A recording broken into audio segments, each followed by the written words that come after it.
On va parler de SAP maintenant. Alors SAP, c'est une histoire totalement différente. C'est-à-dire que la publication a été notée assez décevante de la part de la communauté financière, mais là où SAP a réussi à retrouver un petit peu l'oreille des analystes financiers, eh bien c'est qu'SAP a maintenu ses objectifs pour 2026. Résultat, eh bien, le titre, la communauté financière a apprécié, les marchés boursiers ont apprécié. Est-ce que l'on peut se baser sur cet environnement, sur ce fait pour se renforcer ou pour y entrer ?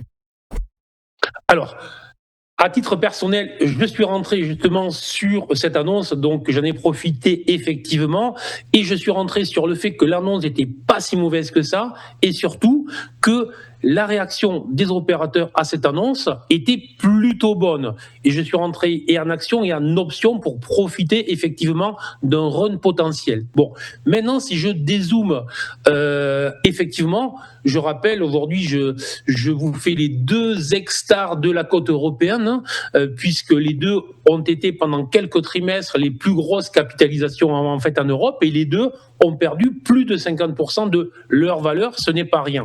Maintenant, ce qu'il y avait de très intéressant, un peu à l'image avec LVMH précédemment, ça faisait plusieurs mois et même là 7 mois que la valeur était dans une phase de latéralisation entre les 175 et les 135, donc phase d'hésitation.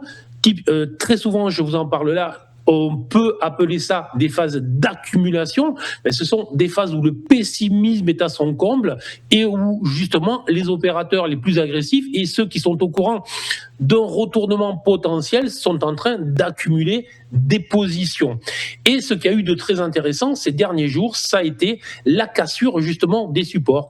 Et dans ces phases d'accumulation, lorsque vous avez à 2-3 reprises, comme il y a eu le 22 juin, comme il y a eu le 14 juillet et comme il y a eu au final le 23 juillet, juste avant la publication, en fait, ce sont des phases de marché où les vendeurs lâchent tout, où les pessimistes cèdent leur titre parce qu'ils n'en peuvent plus, parce qu'il y a 2 ans, c'était un titre qui était au sommet, qui était la première capi en Europe, et moins 50% plus tard, vous n'y croyez plus, et quand tout le monde vous explique que l'IA va venir disrupter tout ça, effectivement, il est peut-être temps de céder.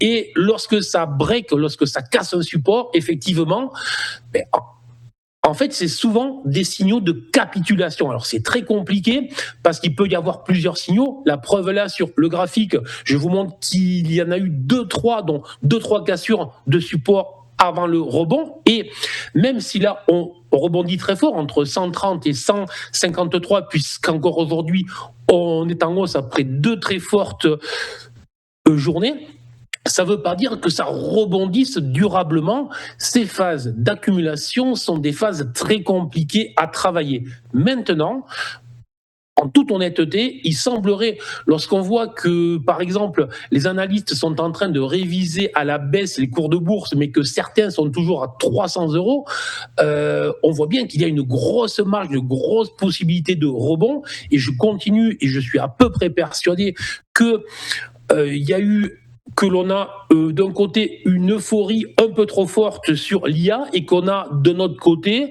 un pessimisme un peu trop fort sur justement toute la disruption de tout ce qui est logiciel lié en fait à l'IA. Et donc typiquement, potentiellement, peut-être qu'on est là sur un point bas, sur un rebond qui pourrait durer plusieurs semaines, voire plusieurs mois. Maintenant, difficile de rentrer lorsqu'on n'a pas juste attrapé le point bas.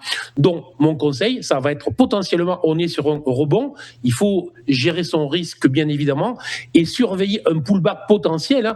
Un pullback idéal serait sur la zone entre les 140 et 145, avec un stop qui pourrait être placé très court sous les 127.